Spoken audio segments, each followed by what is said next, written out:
일파만파가 되었습니다. 놀라운 권위를 가지고 천국 복음을 가르치시고 수많은 병자들을 고치시는 예수님을 책 잡을 일이 별로 없었어요. 아마 안식일에 사람을 고치신 일도 이 파문에 비하면 그리 큰 문제가 되지 않았을 것입니다. 주님은 평소에 안식일을 범하는 분이 아니었고 안식일을 지키지 않아도 된다는 파격적인 가르침을 설파한 적도 없으십니다. 안식일에 선을 행하는 것이 하나님이 기뻐하시는 일이다라는 이렇게 가르치셨다면, 거기에 그치셨다면 다소 율법주의자들의 저항을 받았을지는 모르지만 이렇게 큰 문제가 되지 않았을 거예요. 문제는 뭐냐? 내가 하나님의 아들이고 내 아버지 하나님이 일하시는 것처럼 일하시기 때문에 나도 일한다라고 한 이 말입니다.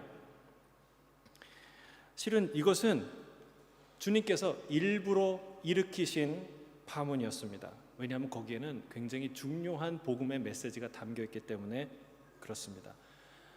예수님의 메시지 중에 진실로 진실로 내가 너에게 이르노니 라는 표현이 있는데 이것은 아무 때나 하는 말이 아닙니다. 쭉 맥락을 따라오다가 이 부분이야말로 정신 차리고 들어야 되고 반드시 기억해야 될 말이야 라는 의미로 진실로 진실로 아멘 아멘 하면서 언급하시는 거죠. 근데 오늘 그 길지 않은 본문에 이 문구가 몇 번 들어가요? 3번 들어갑니다. 내가 진실로 진실로 너에게 이르노니. 그러니까 여러분 정신 차리고 들어야 되겠죠. 아주 중요한 얘기예요. 여기에 복음의 진수가 굉장히 중요한 비밀이 담겨 있다는 것이죠. 오늘 말씀을 본문을 따라가며 그 의미를 하나하나 살펴보도록 하겠습니다. 자, 먼저 19절 다시 한번 읽겠습니다. 19절 시작. 그러므로 예수께서 그들에게 이르시되 내가 진실로 진실로 너희에게 이르노니 아들이 아버지께서 하시는 일을 보지 않고는 아무것도 스스로 할 수 없나니 아버지께서 행하시는 그것을 아들도 그와 같이 행하느니라.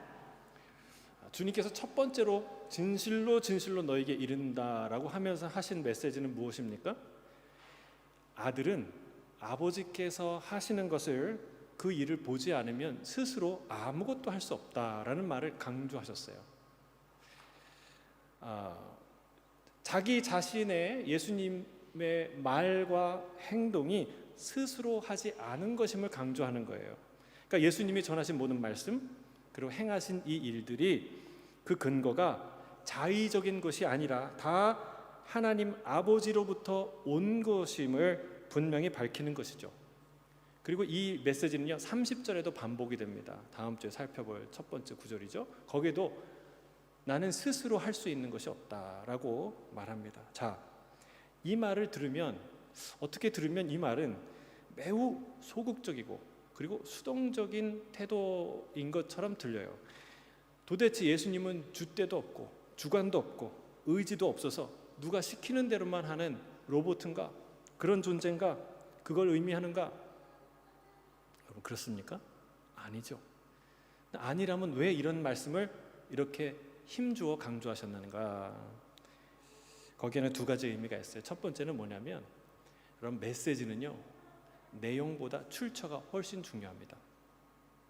누구의 메시지냐가 훨씬 중요해요.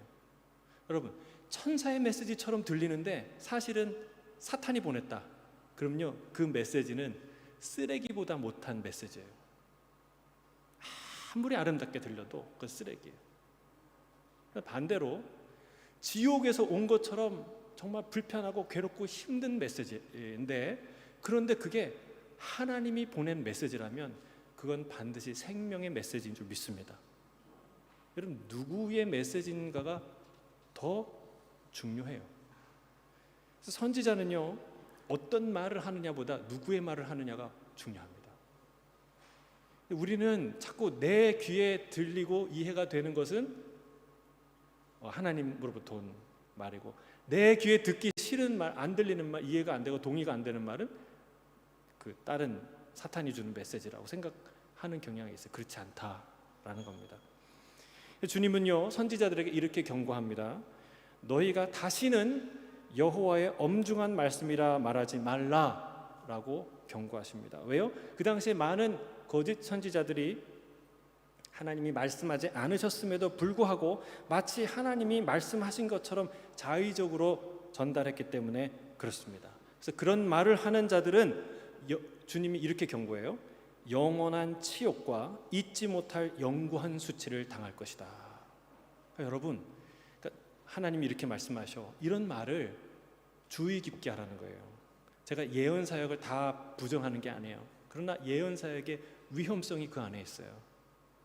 그럼 정말 조심하셔야 돼요. 하나님이 말씀하지 않았는데도 불구하고 말씀하셨다고 말하는 것은 위험한 일이에요.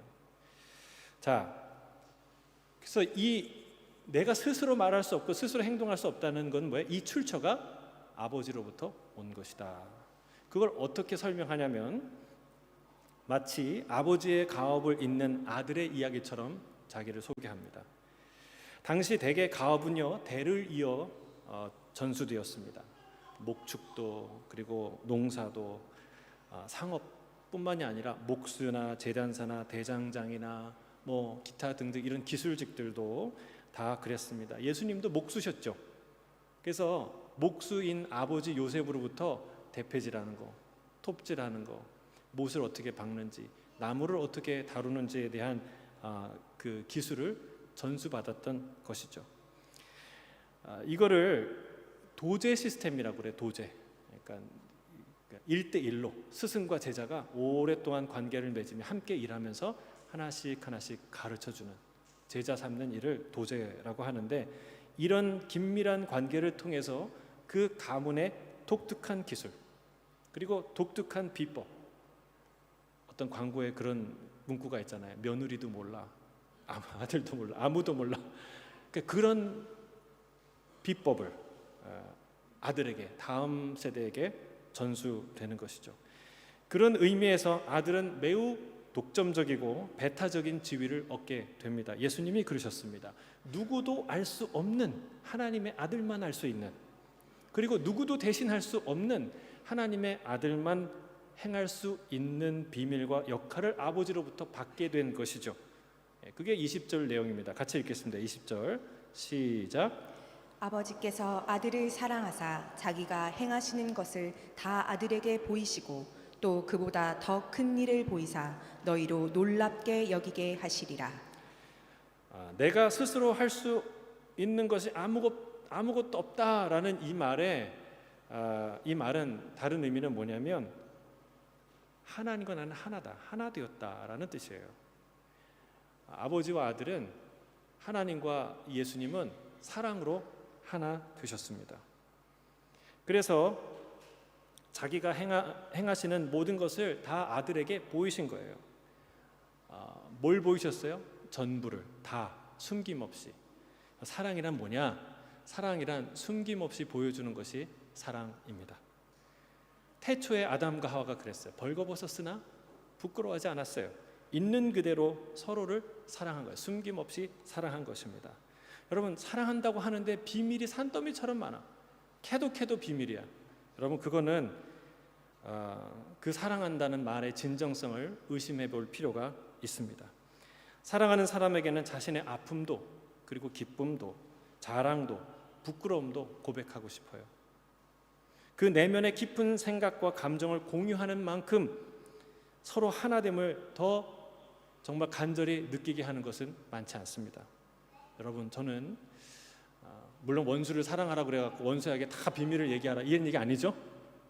여러분의 가족이, 그리고 아버지와 아들이, 엄마와 딸이, 여러분, 그리고 특별히 부부가 이런 관계가 되기를 주의 이름으로 축복합니다. 아멘이 적으세요. 반드시 이런 관계가 되길 주의 이름으로 축복합니다. 비밀이 없는, 서로의 마음을 소통하는 그런 관계가 되어야 된다는 거예요. 주님은 나와 아버지는 하나다라고 말씀하셨어요.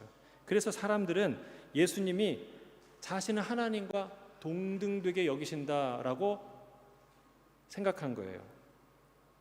물론 예수님은 하나님과 동일한 본질의 존재셨어요. 하지만 사람들이 생각하는 동등함이란 본질의 일치가 아니라 위치의 일치예요. 그러니까 위치가 같다. 자기를 하나님 급부로 생각한다는 거예요. 그게 괘씸하다는 거예요.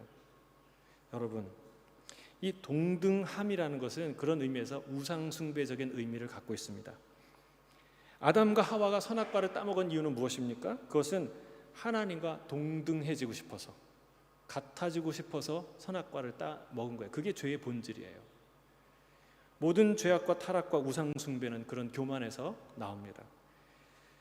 그러니까 내가 스스로 아무것도 할 수 없다는 이 말은 그런 우상숭배적인 의미를 거부하는 거예요. 부정하는 거예요. 나는 하나님과 떨어져서 독립적인 존재로 그분과 대립하여 그분과 동등한 위치를 가지려고 노력한 적이 없다라고 얘기하는 거예요. 그럴 필요가 없다. 왜? 그분은 나의 아버지고 나는 그분의 아들이기 때문에, 우리는 무지무지 사랑하는 관계이기 때문에, 정말 하나 되어서 나와 너가 구분되지 않을 정도로 우리는 그런 관계이기 때문에 그런 생각이 필요가 없다는 거예요.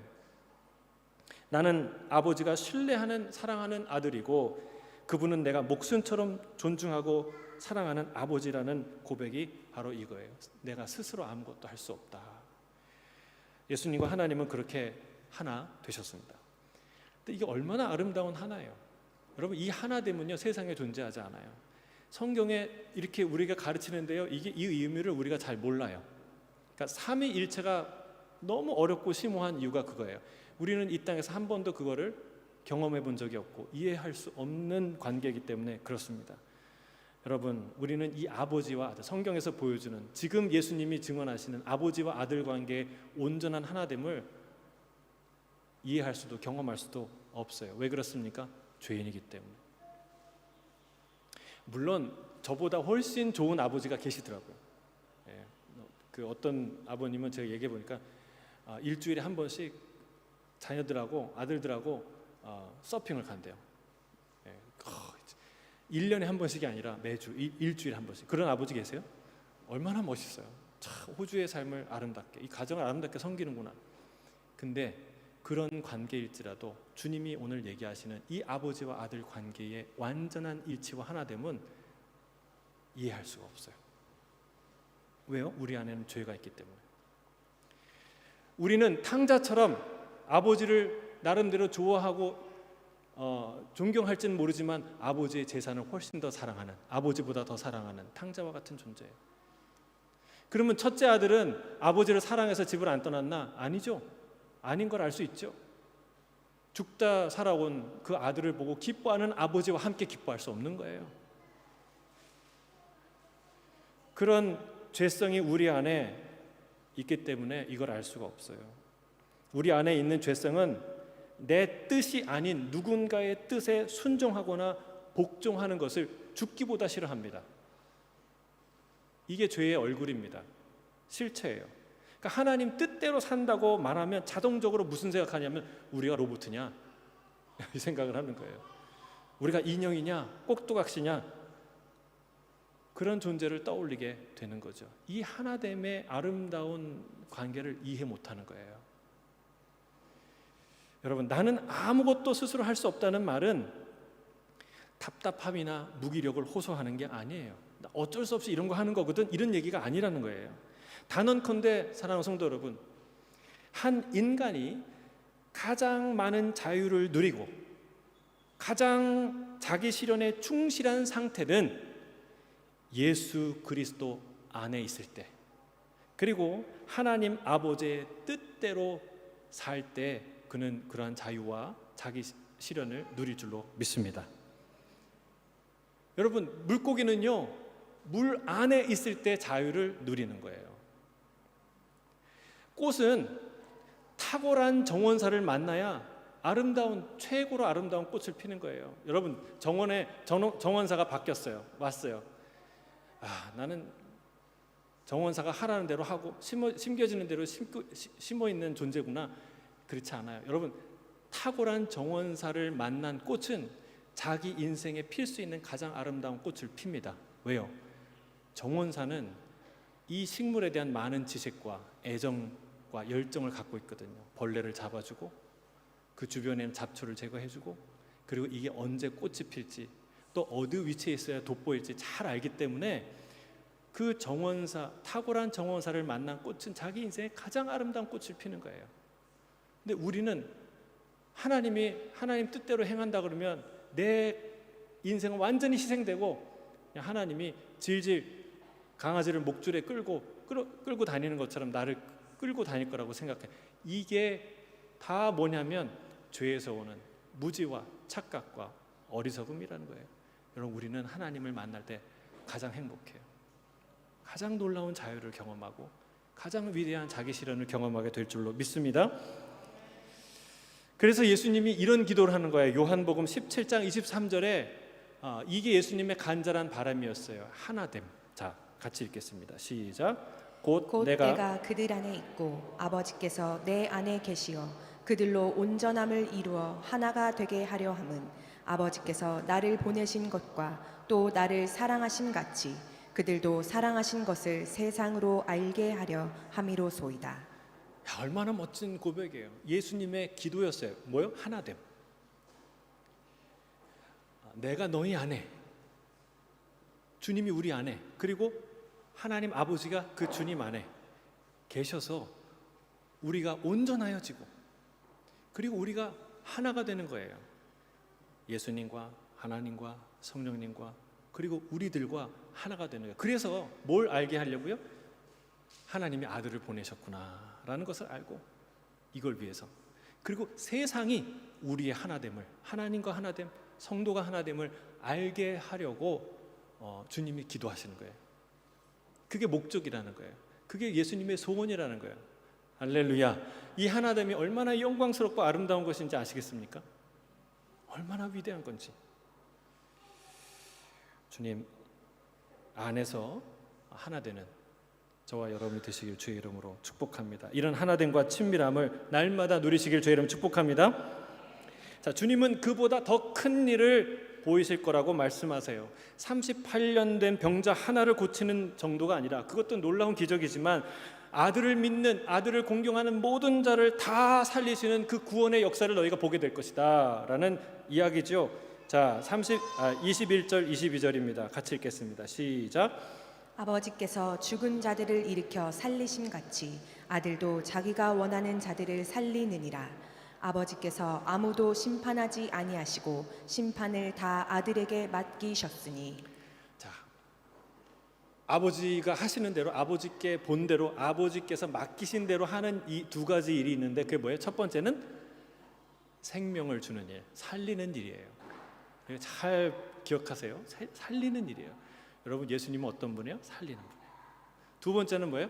심판하시는 분이에요. 심판하시는 분.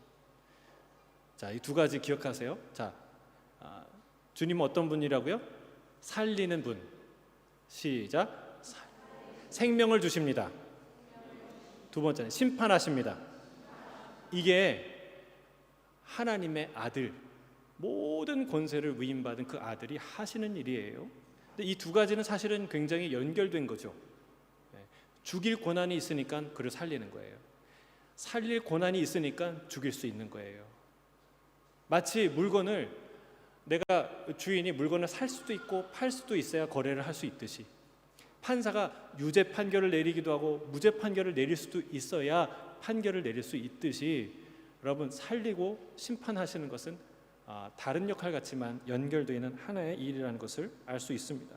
여러분, 중요한 것은 무엇이냐? 우리 주님은 살리시는 분이라는 거예요. 생명이 주님께 있다는 거예요. 여러분, 그건 누구의 일이었어요? 하나님 아버지 일이에요. 하나님은 죽은 자를 일으키시며 살리시는 분인 줄 믿습니다. 왜요? 생명의 창조자이시고 주관자이시기 때문에 그렇습니다. 그와 같이 아들도 그 일을 한다는 거예요. 아들이 하시는 일은 살리는 일이에요. 주님은 내가 양으로 생명을 얻고 더 풍성히 얻게 하려고 이 땅에 왔다라고 말씀하십니다. 그리고 아버지께서 내게 주시는 자는 다 내게로 올 것인데 내가 그들을 결코 쫓아내지 않을 것이고 내게로 오는 그를 내가 마지막 날에 다시 살릴 것이다 라고 말씀하십니다. 예수님이 생명의 주님이라는 것은 대단히 중요한 사실입니다. 대단히 중요한 사실이에요. 돈을 빌리려면 돈 있는 사람한테 가서 빌려야 돼요. 돈 많은 은행에 가서 빌려야 돼요. 저한테 오면 돈 못 빌려요. 돈이 없으니까. 그럼 뭔가 지식을 배우려면 지식을 많이 가진 사람한테 가서 배워야 돼요. 막 이렇게 딱 두드리면 깡통 소리가 나는데 그 사람한테 배울 수가 없어요. 물을 얻으려면 수맥이 흐르는 곳을 뚫어야 거기서 물이 나오는 것이죠. 여러분, 생명은 어떻게 얻습니까? 생명을 가진 분이에게 구해야 생명을 얻을 수 있는 것이죠. 생명은 마트에서 돈을 주고 사는, 많은 돈을 주고도 살 수 없는, 그러니까 돈 주고 거래할 수 있는 게 아니라는 거예요. 왜요? 오직 하나님만 주실 수 있기 때문에 그렇습니다. 이 생명을 가진 분이 바로 예수 그리스도라는 거예요. 그분이 우리에게 생명을 주시는 분인 줄로 믿습니다. 아버지께서 그 일을 맡기셨어요. 예수님은 뭐 하시는 분이냐? 생명 주시는 일, 살리는 일을 하신다. 근데 그 생명을 누구에게 주시느냐? 참 여기 참 아름다운 표현이에요. 누구에게 주시냐? 다 원하는 자에게 주신다라고 얘기해요. 하나님이 원하신대요. 이 말을 들으면 가만히 묵상해 보세요. 이게 참 들으면 들을수록 자존감이 높아지는 말이에요. 주님이 우리를 원하신대요. 별로 감동이 없으세요?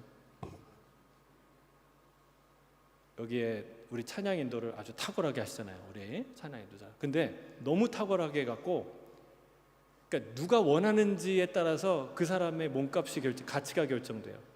저기 힐송, 우리와 경쟁 교회인 저 힐송 교회가 이 찬양 인도자를 원해. 제발 우리 교회 와서 한 번만 찬양 인도를 해주세요라고 요구를 해요. 원해. 그러면 여러분 그 얘기를 들으면은 기분이 나쁘겠어요? 에? 내가 몸이 두 개야? 막 기분이 자존심이 상하겠어요? 아니죠. 누가 날 원하는지는 매우 중요한 사실이에요. 여러분, 예수님은 누구십니까? 창조주세요. 하나님은 지식으로 충만한 분이에요. 하나님은 눈이 높으신 분이에요. 하나님은 정확하게 가치 있는 것을 분별하시는 분이에요. 하나님이 목숨을 던질 때, 인생을 던질 때, 올인할 때 아무거나 얻기 위해서 목숨을 던지시겠습니까? 아니요, 그렇지 않아요. 여러분, 저기에 광부들 금 캐기 위해서 흙 먼지를 뒤집어 쓰는 사람 바보 천치가 아닙니다. 꼭 모양은 바보 천치 같아요. 맨날 막 검은 막 얼굴은 막 뭐가 묻고 흙을 뒤집어 쓰고 그래요. 근데 그 사람들이 바보라서 그 일을 하고 있나요? 아니에요. 그 돌덩이를 들고 막 희죽희죽 웃어요. 바보라서 웃고 있나요? 아니에요. 그 돌덩이 안에 금이 들어가 있기 때문에, 은이 들어가 있기 때문에, 그렇기 때문에 웃는 거예요. 그 일을 하는 거예요. 주님이 바보라서 여러분 십자가에 죽으셨습니까? 주님이 원하신다는 건 그 탁월한 지식과 그리고 식견과 그리고 모든 것을 가지신 그 고결하신 분이 원하시는 것은 대단한 거예요. 그럼 저와 여러분은 누구예요? 그 주님이 원하시는 사람. 얼마나 이 말을 묵상하면서 참 감사하다. 그렇구나. 하나님 날 원하시는구나. 여러분 옆에 있는 분에게 얘기해. 당신은 예수님이 원하시는 분이에요.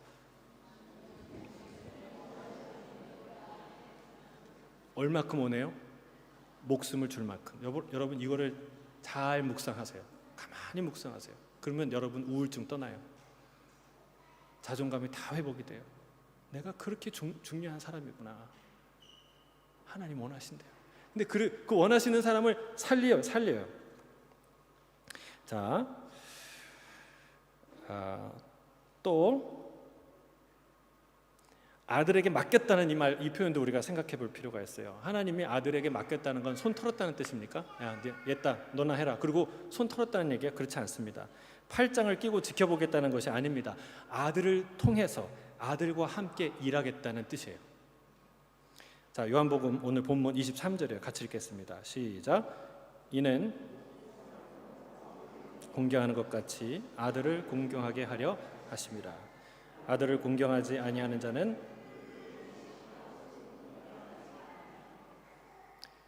그러니까 아들과 함께 이 일을 하겠다는 거예요. 그러니까 한 발 빼겠다는 것이 아닙니다. 그렇게 생각하면 착각이에요. 하나님이 뒷방 늙은이로 물러나겠다는 게 아닙니다. 예를 들면 이런 거예요. 거대 부동산 기업의 회장이 사업을 확장하려고 해요. 그래서 부동산 사업을 아들에게 다 맡기는 거예요. 전적으로 맡기는 거예요.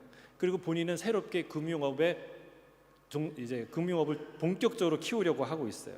그래서 모든 부동산 사업의 실무를 다 아들에게 맡깁니다. 그러면 우리가 부동산 거래를 이 회사랑 하고 싶으면 누구랑 해야 됩니까? 아들이죠. 아들과 해야 돼요. 물론 이 아들이 자기 마음대로 운영하지 않습니다. 왜요?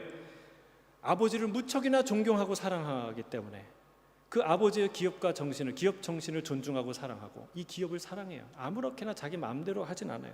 또 아버지는 그런 아들을 무한 신뢰합니다. 뭘 하든지 밀어줘요. 이런 관계라는 거예요. 이런 관계 상황에서 이 회사의 부동산 거래를 하려면 누구를 통해서 해야 되냐는 거예요. 누구한테 잘 보여야 됩니까? 누구랑 좋은 관계를 맺어야 됩니까? 아들이요, 아들. 아유, 아들 네가 뭘 알겠어? 넌 패스. 이런 사람은 어떻게 돼요? 그런 사람은 그 회장과 이 거래를 털 수가 없는 거예요. 왜? 이 회장은 결정했기 때문에 내 모든 이 부동산 사업의 이 운영을 이 아들에게 맡기기로 결정했기 때문에 이 아버지는 이 아들이 명실상부한 이 부동산 기업의 사장으로 자리매김하고 대우받기를 원하는 거예요. 근데 그걸 무시하면서 거래할 수 없는 거죠. 이와 같은 거예요. 주님은 이 아들과 함께 살리는 일, 세상을 통치하는 일, 이것을 함께 하시겠다는 거예요. 그 전면에 누가 있어요? 예수 그리스도. 여러분, 이게 어마어마하게 중요한 의미예요. 자, 요한복음 우리가 잘 익히 아는 그 24절의 말씀이 있어요. 오늘 나옵니다. 같이 읽겠습니다. 시작. 내가 진실로 진실로 너희에게 이르노니 내 말을 듣고 또 나 보내신 이를 믿는 자는 영생을 얻었고 심판에 이르지 아니하나니 사망에서 생명으로 옮겼느니라. 아멘. 이건 암송 구절이죠. 꼭 암송하셔야 돼요. 근데 이 구절만 딱 띄어서 읽는 게 아니라 이런 맥락 속에서 이해하는 게 필요합니다.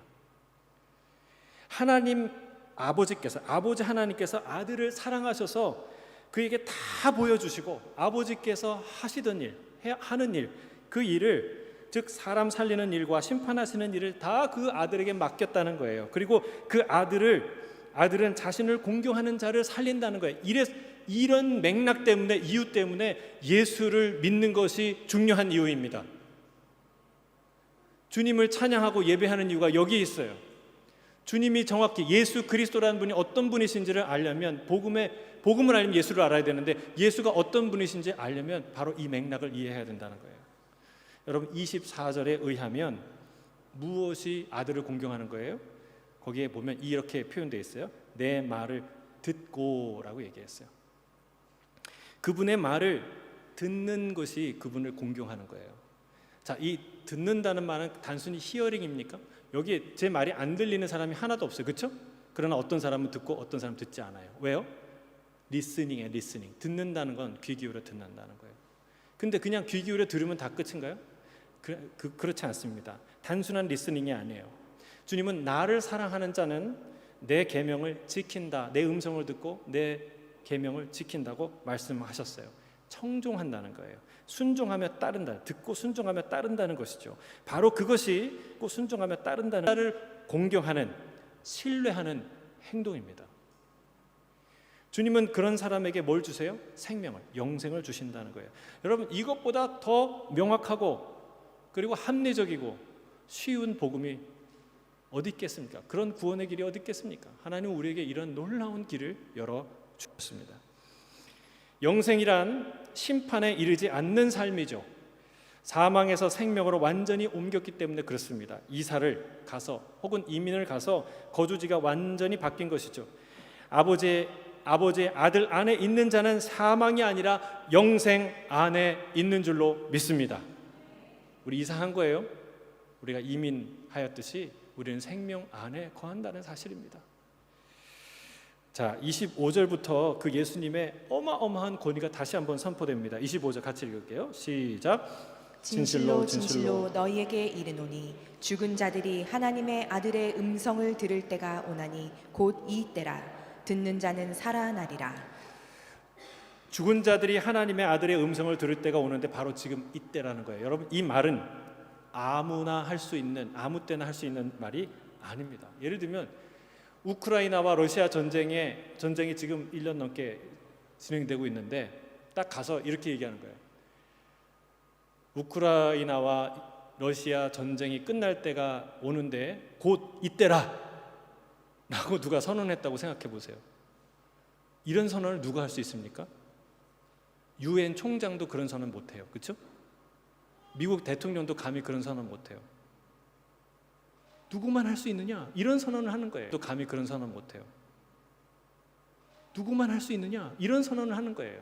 모든 여러분 상상력을 총동원해 보세요. 죽은 사람들, 모든 무덤에 있는 사람들, 바로 지금이 그때다라고 선언한다는 거예요. 이건 어마어마한 선언이라는 것이죠.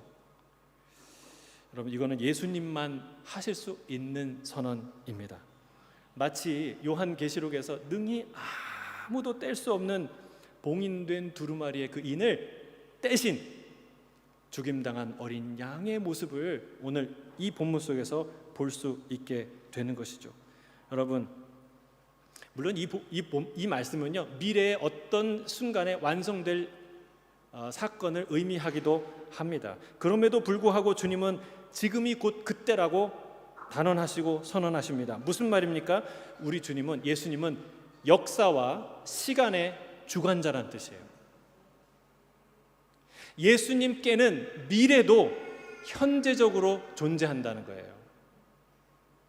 우리는 이 이야기를 잘 이해가 안 돼요. 우리는 그냥 3차원의 세계에 살고 있는 유한한 존재이기 때문에. 그러나 예수님께는 미래도 현재처럼 존재한다는 거예요. 주님 앞에서 살리실 사람은 실은 지금도 살아 있다는 거예요. 이게 실제로 일어난 비슷한 사건이 있어요. 나사로가 살아난 사건이에요. 자, 나사로가 살아났습니다. 나사로가 죽었어요. 죽었을 때 예수님이 뭐라고 말씀하셨냐면, 우리 친구 나사로가 잠들었도다. 그러나 내가 깨우러 가노라라고 얘기했어요. 그러니까 제자들이 그 말을 듣고, 주님, 차라리 잠들었으면 좋겠습니다라고 얘기했어요. 그러니까 예수님 다시 한번 얘기해줘. 나사로가 죽었느니라. 예수님이 나사로가 죽었다는 걸 모르시는 게 아니에요. 아셨어요. 예수님이 나사로가 그가 지금 살아 있다는 거예요. 여러분, 나는 부활이요 생명이니 나를 믿는 자는 죽어도 살겠고 살아서 나를 믿는 자는 영원히 죽지 아니하리라. 이 말이 믿어집니까? 이해가 되십니까? 논리적으로? 바로 이런 말이에요. 아직 살아 있을지 모른다는 미련을 갖고 계신 것이 아닙니다. 그는 죽었지만 실은 살아 있었던 거예요. 마치 보통 사람들보다 좀 더 깊은 잠에 빠져 있는 사람들처럼 자고 있었던 것이죠. 누구에게? 예수님께. 여러분, 주님의 음성을 들으면 어떤 일이 일어납니까? 살아납니다. 그때가 도래하면 일어날 사건이, 주님의 때가, 모든 사람들이 다 하나님 아들의 음성을 들을 때 어떤 일이 일어나요? 주님이 이렇게 얘기하는 거예요. 듣는 자는 살아나리라. 따라하겠습니다. 듣는 자는 살아나리라. 이것이 죽은 자가 하나님의 아들의 음성을 들을 때 일어나는 사건입니다. 여러분, 나사로가 어떻게 살아납니까? 예수님이 가까이 오셨을 때 살아나요? 아니에요. 예수님의 음성을 들을 때 살아납니다. 큰 소리로. 요한복음 11장 43절 44절이에요. 같이 한번 읽어보겠습니다. 시작. 이 말씀을 하시고 큰 소리로 나사로야 나오라 부르시니 죽은 자가 수족을 배로 동인 채로 나오는데 그 얼굴은 수건에 쌓였더라. 예수께서 이르시되 풀어 놓아 다니게 하라 하시니라. 언제 살아납니까? 큰 소리로 외치실 때, 그 음성을 들었을 때 죽은 자가 살아나는 거예요. 나사로를 묶고 있던 죽음의 사슬을 향해, 그 사슬에 묶여 무기력하게 죽어있는 나사로를 향해 외치신 그 생명의 주님의 소리를 들을 때 그가 무덤에서 걸어 나오게 됩니다. 듣는 자는 살아나리라. 주님의 음성을 들을 때, 주의 말씀을 들을 때 살아날 줄로 믿습니다. 내 양은 목자의 음성을 듣는다고 말씀하셨어요. 목자의 음성을 듣는 양은 살아날 줄로 믿습니다. 여러분, 우리가 돈을 벌어야 사는 것이 아닙니다. 먹고 사는 게 전부가 아닙니다. 사람은 떡으로만 살 수 있는 게 아닙니다. 하나님의 입에서 나오는 모든 말씀을 들을 때 살아날 줄로 믿습니다. 죽었던 영이 살아나는 거예요. 죽었던 몸도 다시 살 줄로 믿습니다. 나사로처럼 무덤에서 나와 자유롭게 다니게 될 것이죠. 마지막으로 우리 28절, 29절 함께 같이 읽겠습니다. 시작. 이를 놀랍게 여기지 말라. 무덤 속에 있는 자가 다 그의 음성을 들을 때가 오나니 선한 일을 행한 자는 생명의 부활로 악한 일을 행한 자는 심판의 부활로 나오리라. 여러분, 그저 이 말은 사람들을 놀랍게 하기 위해서 한 말이 아니라는 거예요. 반드시 그날은 온다. 나사로처럼 무덤에 들어갔던 자들도 주의 음성을 듣는 날은 반드시 온다. 그때 모두 우리는 다시 일어나게 될 것입니다. 문제는 그때가 아니라 지금이에요. 지금. 선한 일을 행하는 자는 지금, 선한 일을 행하는 자는 그때 생명의 부활로, 지금 악한 일을 행하는 자는 그때 심판의 부활로 주님 앞에 서게 된다는 것이죠. 여러분, 우리 인생에는 피하고 싶어도 피할 수 없는 일이 있어요. 무시하고 싶어도 무시가 되지 않는 어떤 일과 존재가 있어요. 이 순간이 바로 그때입니다. 모든 인류는 누구도 죽음을 피할 수 없듯이 이 순간을 피할 수 없게 될 것입니다. 우리는 그때야 비로소 아들의 권위를, 오늘 선포된 이 아들의 권위를 명확하게 보게 될 것입니다. 눈부시도록 아름답고 놀라운 심판자의 영광을 마주하게 될 것입니다. 말씀을 마무리합니다. 그 주님께서 우리에게 지금 말씀하시는 줄 믿습니다. 듣는 자는 살아날 것이다. 주의 음성 듣기를 바랍니다. 그분의 말씀을 청종하길 바랍니다. 그러면 반드시 살아날 줄 믿습니다. 영도 살고 육도 살 것입니다. 살리시는 주님과 영원한 생명을 누리며 살게 될 줄로 믿습니다. 그 생명을 주님 안에서 오늘 지금부터 누리는 저와 여러분이 되시기를 주의 이름으로 축복합니다.